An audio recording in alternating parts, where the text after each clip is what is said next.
Mr. Baller motherfucking video. Again, I got something. This gonna be my 999 video. So my next video gonna make 1,000. My next video gonna make 1,000, man. So make sure y'all go show that. Go show my channel love, man. And I'm gonna keep posting. Things gonna change after that 1,000. So y'all make sure y'all be on the lookout. Probably at 1,000. So make sure y'all be on the lookout for that too. Yeah, that being said, man, and I'm finna come back with the music videos too, man. I just be, how I do my, like, if y'all notice, like, how I do my reaction, I wait on, like, a good amount of people to drop videos, or whoever, you know what I'm saying, I mess with, or I know my shit ain't gonna get blocked. I wait on people to go ahead and make videos and shit, so therefore, when they all just come out, I just don't hop on the bandwagon, just don't react to them. As soon as they come out, I wait. But shit, we got Mr. Baller, man. Tourists stuck in restricted area in Mexico. Okay. Alright then, buddy. Let's get straight to it then. It's a giveaway too, man. Y'all catch something, man? Y'all let me know, man. In 2021, a mother and her two sons were on vacation in Cancun, Mexico. One night, while they were staying at their resort, all the kids were invited to play in this big game of resort-wide hide-and-seek, where the hotel staff would count and the kids would hide. And so one of this woman's sons decided he wanted to play, and after the staff began counting, he took off running. And after only a few seconds, he finds the perfect hiding spot. It's this little nook tucked away in the darkness, right on the edge of the hotel's property. But after he got down in this little space, and he tucked down, and he's hiding, he realized he was not alone.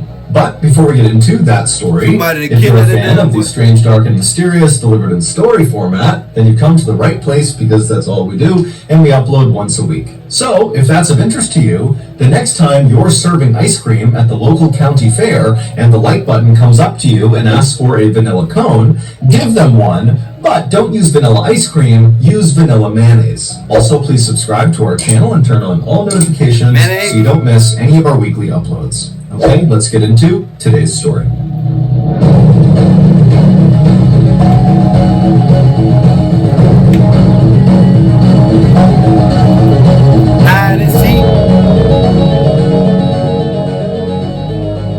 On or around June 10th, 2021, Jennifer Buell and her two sons, 12-year-old Charlie and 7-year-old Johnny, touched down at Cancun International Airport in Cancun, Mexico. The family, who lived in Philadelphia, Pennsylvania, was there for a nice long vacation during the kids' summer break, which had started just a few weeks earlier. After getting off the plane and getting their luggage,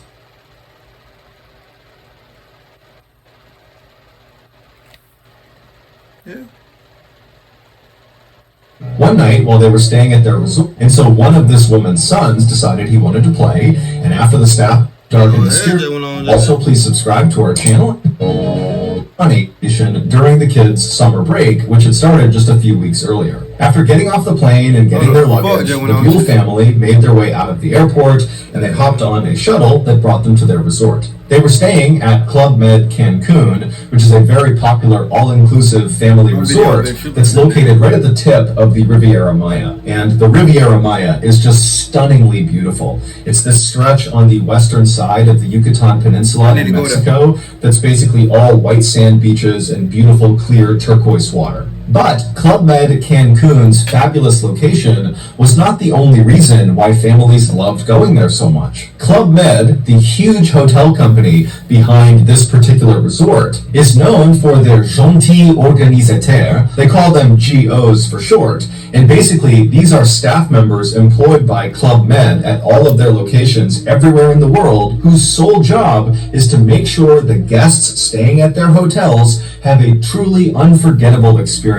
And so these really friendly GOs are always walking around these hotels and talking to the guests and pointing them to the different places they can go within the hotel, and they encourage the guests to interact with each other and to participate in resort activities. And so a stay at a Club Med hotel, whether it's Cancun or anywhere in the world, is known to be very upbeat and highly interactive. So Jennifer and her two sons, they get off the shuttle at Club Med Cancun, they go inside, they get checked in, they make their way to their room, they drop their bags, and then they head out to explore the hotel. And pretty much right away, there were GOs all over the place coming up to welcome them to the hotel and pointing them to the best restaurants, the best places to go swimming, and what activities were coming up that night, and what to look forward to that week. And right away, what stood out to the Buell family, specifically Charlie and Johnny, was the Kids Club / Teens Club. Basically, the GOs organized really fun games and activities just for the kids, depending on what age they were. And so this was really appealing to Charlie and Johnny to go play with other kids, and it was appealing to Jennifer because this would mean she could go off and actually relax because she would have childcare. So, starting that first night and over the next week they were in Cancun, Jennifer made sure they always were around the resort so that the boys could just take off and go hang out with this kids club, teen club whenever they wanted. And so the routine that the Buell family adopted over the course of their vacation was they would get up early, they would go to the white sand beaches right outside of their resort, and then after coming back to the resort, Charlie would almost always cut loose and... Nothing don't sound off at all. At all right now. Go hang out for the rest of the day with the kids in the teen club, kids club. And Johnny, he mostly stayed with his mom, but over the course of the day, he would leave and do one-off activities with the club. And then at 9:15 p.m. at night, the trio would always link up on the pool deck and they would make their way in to see one of the shows that the GOs were putting on, ranging from comedy sketches to circus tricks. And so all in all, the Buell family vacation to Cancun, Mexico was really going as well as it could have been, until a simple game of hide and seek changed everything.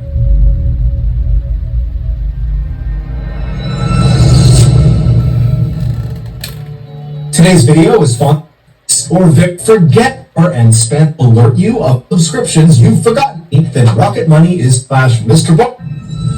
Now I don't know how high to see unless somebody then took the child. That's the only way. Or somebody that shot the kid. That's the only way I could see how the shit going wrong. Somebody that took the kid. On June 18th, so roughly 1 week after the Buell family had arrived in Mexico, the family got up and they began their typical vacation routine. They headed to the beach, and then afterwards, Charlie broke off and went to spend time with the kids at the teen club, kids club, and Johnny and Jennifer, they mostly stayed together for the rest of the afternoon. That evening, around 8:30 p.m., after all three of the Buells had had dinner, they decided to split up before rejoining at 9:15 to go in and see a show. Johnny wanted to head downstairs and go see a kids-only show. Jennifer wanted to head up to the second level to have chocolate fondue dessert with a friend she had made at the resort, and Charlie wanted to meet up with his friends from the Kids Club, Teens Club out on the pool deck where the GOs were organizing a big game of hide and seek. And so after watching his mother walk upstairs to the fondue restaurant and watching his younger brother head downstairs to the kids-only show, Charlie turned and ran towards the pool deck. And when he got there, he immediately linked up with his best friend from the vacation, a 13-year-old named Cyrus. And very quickly after that, the GOs who were on the pool deck with all these other kids that were out there, they said, okay, we're going to start counting.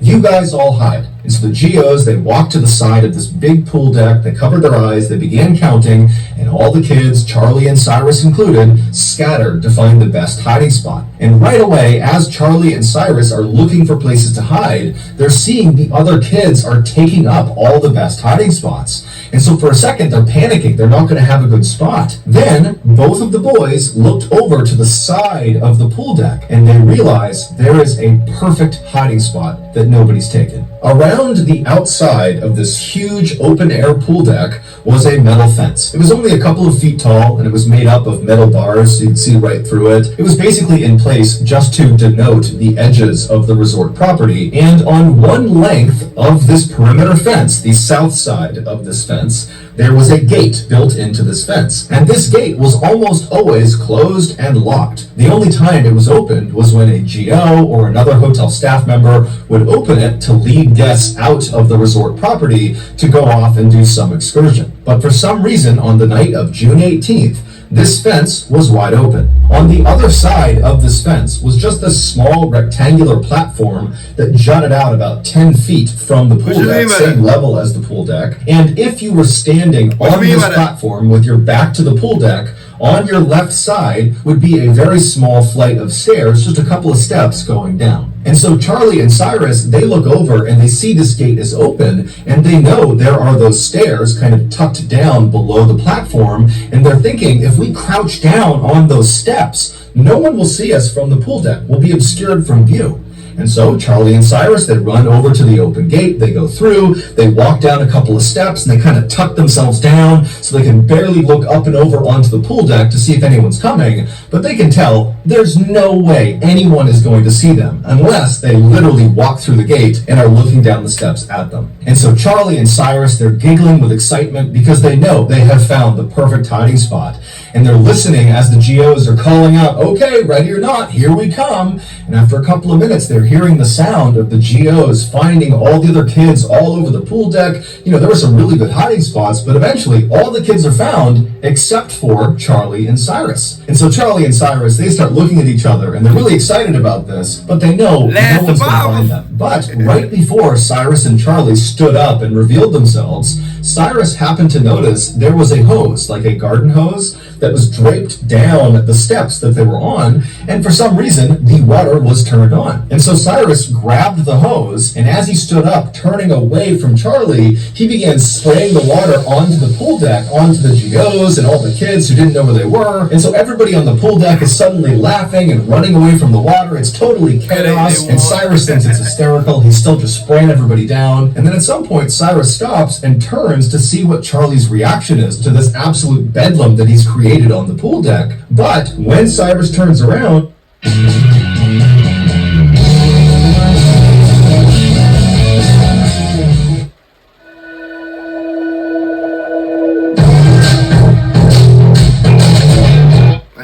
Charlie's not there. Meanwhile, two other hotel guests who had nothing to... I ain't editing shit out either.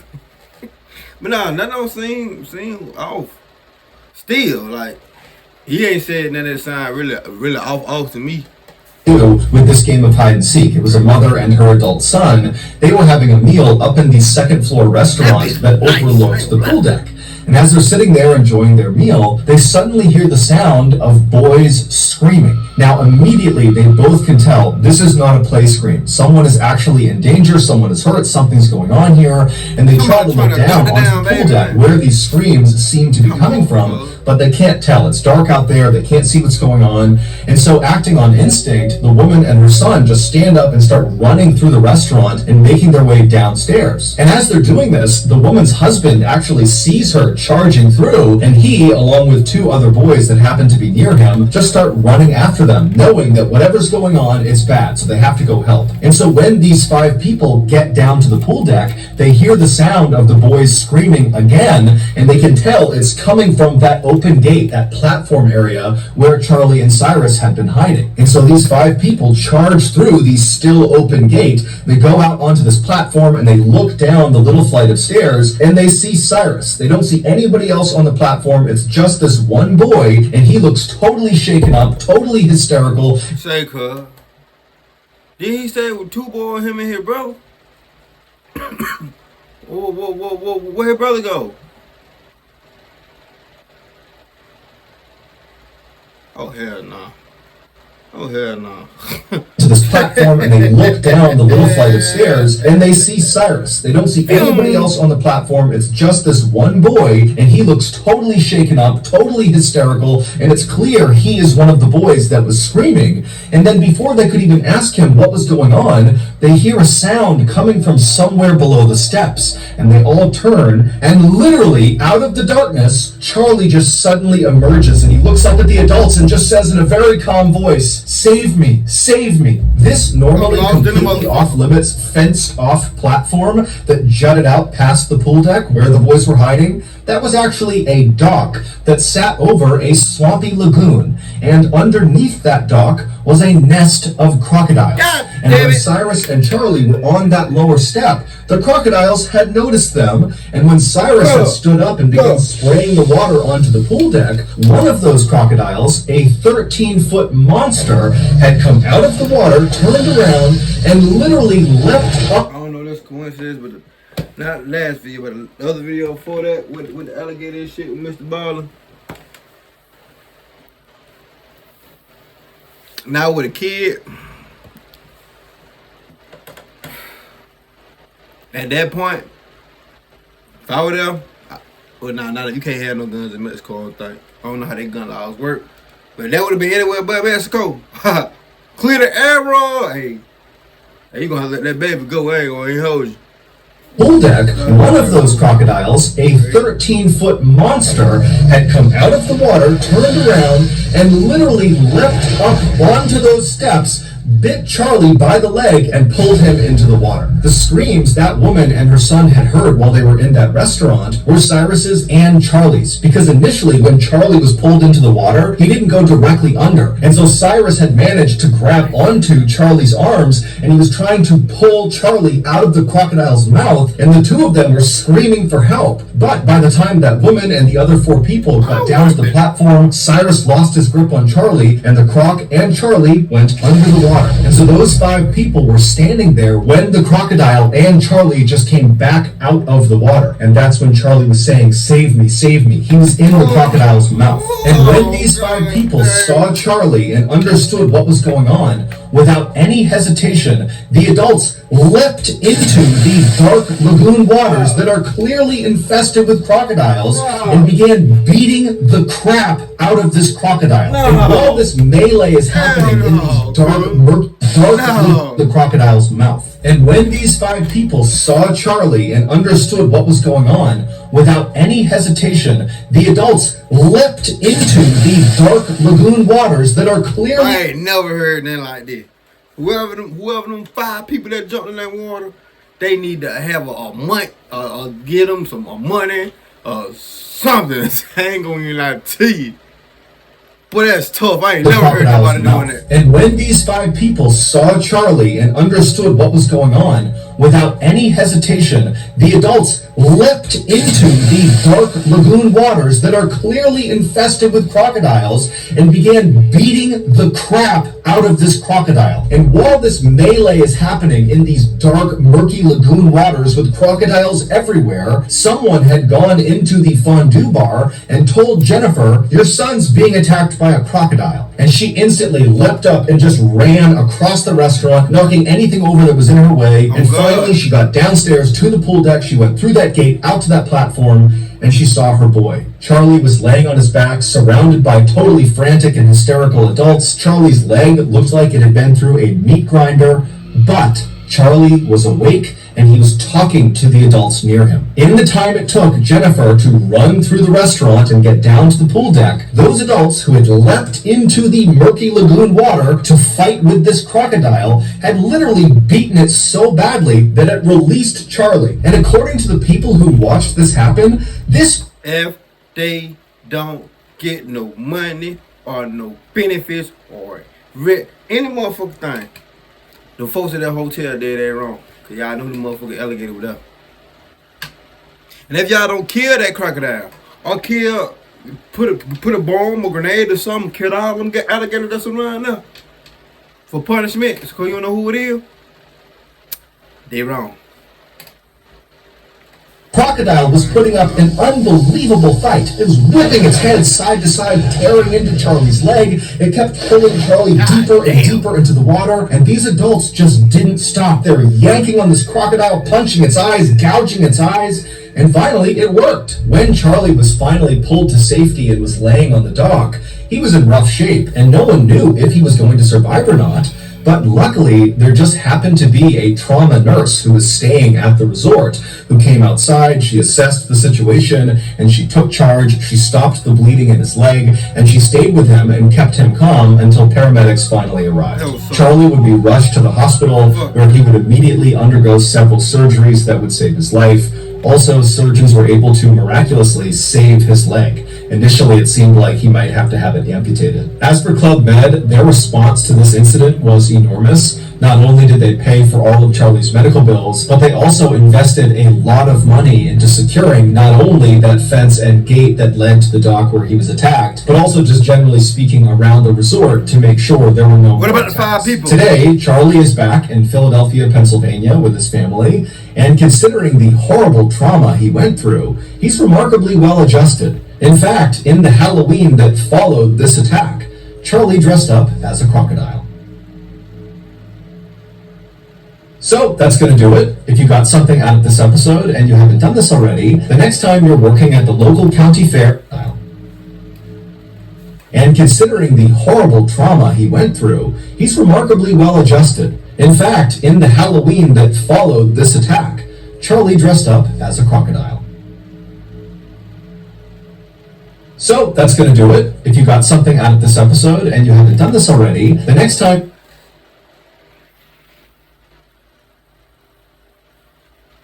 I don't know what the fuck was more shocking.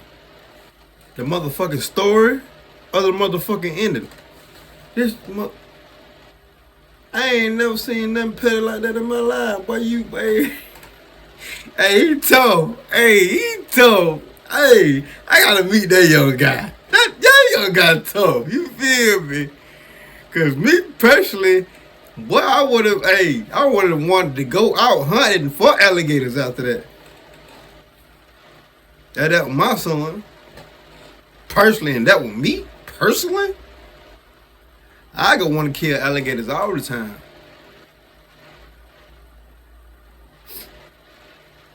Dead the fuck serious. But anyway, man, get a video, throw it up, like, subscribe, see y'all motherfuckers on that video, man. I don't know if I'm finna do another video or not, but I'm probably gonna save this video for, I'll probably do it tomorrow. Things of that nature. Probably do it tomorrow, or y'all probably gonna do my 1,000 video tomorrow, so man, make sure y'all get a video, thumbs up, like, subscribe, see y'all motherfuckers on that video. Let's ride, then.